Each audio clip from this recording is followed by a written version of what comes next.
எல்லாருக்கும் வணக்கம். நான் Hema Subramanian. Welcome to home cooking Tamil. நம்ம யூஸ்வலாக பேக்கரிஸ் எல்லாம் போனோம்னா அங்கே வந்து இந்த டூட்டி ஃப்ரூட்டி கேக் ரொம்ப ஃபேமஸ். ஸோ நம்ம எப்போவுமே ஏதாவது சிம்பிளாக இந்த மாதிரி கேக்ஸ் வீட்டில் ட்ரை பண்ணோம்னு நினைப்போம். ஸோ இன்றைக்கி நான் உங்களுக்கு எக்லெஸ், அதாவது முட்டை இல்லாமல் இந்த டூட்டி ஃப்ரூட்டி கேக் எப்படி செய்கிறதுன்னு காட்ட போகிறேன். வாங்க நம்ம இப்போ ரெசிபிக்குள்ளே போகலாம்.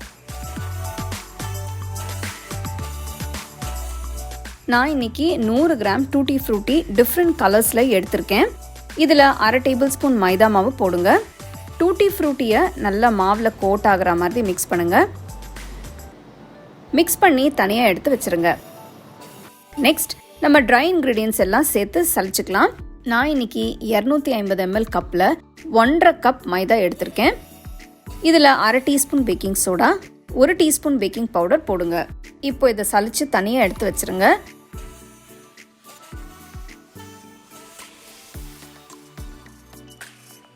அடுத்து வெட் இன்க்ரீடியன்ஸ் எல்லாம் சேர்த்து மிக்ஸ் பண்ணிக்கலாம். ஃபர்ஸ்ட் 3/4 கப் சர்க்கரை போடுங்க. நெக்ஸ்ட் 1 டீஸ்பூன் வெனிலா எசன்ஸ் ஊற்றுங்க. அப்புறம் 3/4 கப் தயிர் ஆட் பண்ணுங்க. சேர்த்த பிறகு நல்லா சர்க்கரை கம்ப்ளீட்டாக கரையிற வரைக்கும் விஸ்க் வச்சு நல்லா மிக்ஸ் பண்ணுங்க. அடுத்து 1/2 கப் உப்பு இல்லாத உருக்கின வெண்ணெய் ஊற்றுங்க. எல்லாம் சேர்த்து நல்லா மிக்ஸ் பண்ணணும்.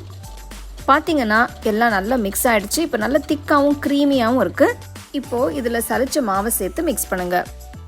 பாதி பாதியாக சேர்த்து மிக்ஸ் பண்ணுங்கள். அப்போது கட்டி இல்லாமல் மிக்ஸ் பண்ணுறதுக்கு ஈஸியாக இருக்கும். இப்போ மீதி இருக்கிற மாவை சேர்த்து நல்லா மிக்ஸ் பண்ணுங்கள். இது வந்து ரொம்ப சிம்பிளான ஒரு கேக், ரொம்ப ஈஸியாக செஞ்சிடலாம். இதில் யூஸ் பண்ணுற இன்க்ரீடியன்ஸ் கூட ரொம்ப சிம்பிள் இன்க்ரீடியன்ஸ். நெக்ஸ்ட் 1/4 கப் கொதிக்க வச்சு ஆற வச்ச பாலை ஊற்றுங்க. இப்போ நல்லா மிக்ஸ் பண்ணுங்க.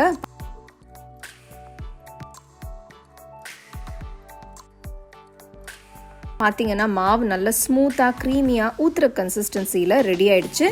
மாவு ஒருவேளை ரொம்ப திக்கான கன்சிஸ்டன்சியில் இருந்தால் நீங்கள் கொஞ்சம் பால் ஊற்றி கன்சிஸ்டன்சியை அட்ஜஸ்ட் பண்ணிக்கோங்க.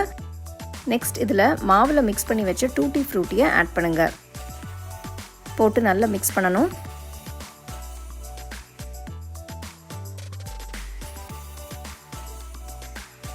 நான் வந்து கேக் டின்னில் பட்டர் பேப்பரை போட்டு அது மேலே கொஞ்சமாக மைதா தூவி டஸ்ட் பண்ணி வச்சுருக்கேன்.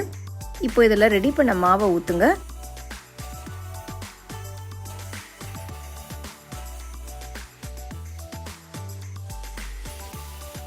ஈவனாக ஸ்ப்ரெட் பண்ணிவிட்டு மெதுவாக டேப் பண்ணுங்கள். ஏதாவது ஏர் பபிள்ஸ் இருந்தால் அது ரிலீஸ் ஆகிடும்.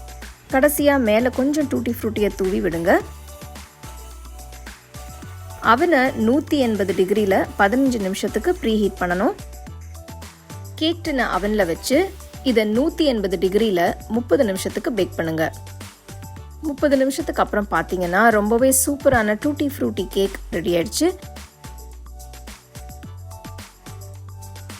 கேக் நல்லா கூலான பிறகு கேக்கை டின்லேருந்து ரிமூவ் பண்ணிவிட்டு இந்த பட்டர் பேப்பரை எடுத்துருங்க.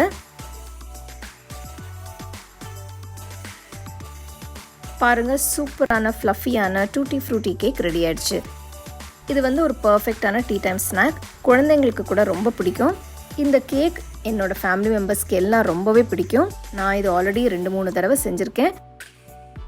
இந்த சூப்பரான நல்ல ஸ்பாஞ்சியான டூட்டி ஃப்ரூட்டி கேக்கை டீயோட சர்வ் பண்ண போகிறேன். நீங்கள் உங்களுக்கு பிடிச்ச மாதிரி சர்வ் பண்ணி என்ஜாய் பண்ணுங்கள்.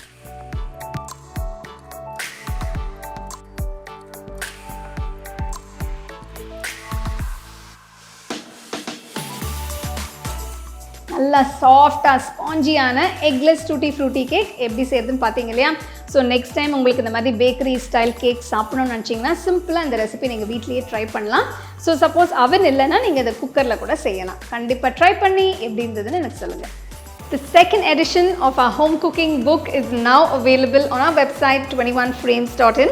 I'll give you the link in the description. You can go and check it out. The book is currently available only in India for now. So you can place your orders on 21frames.in.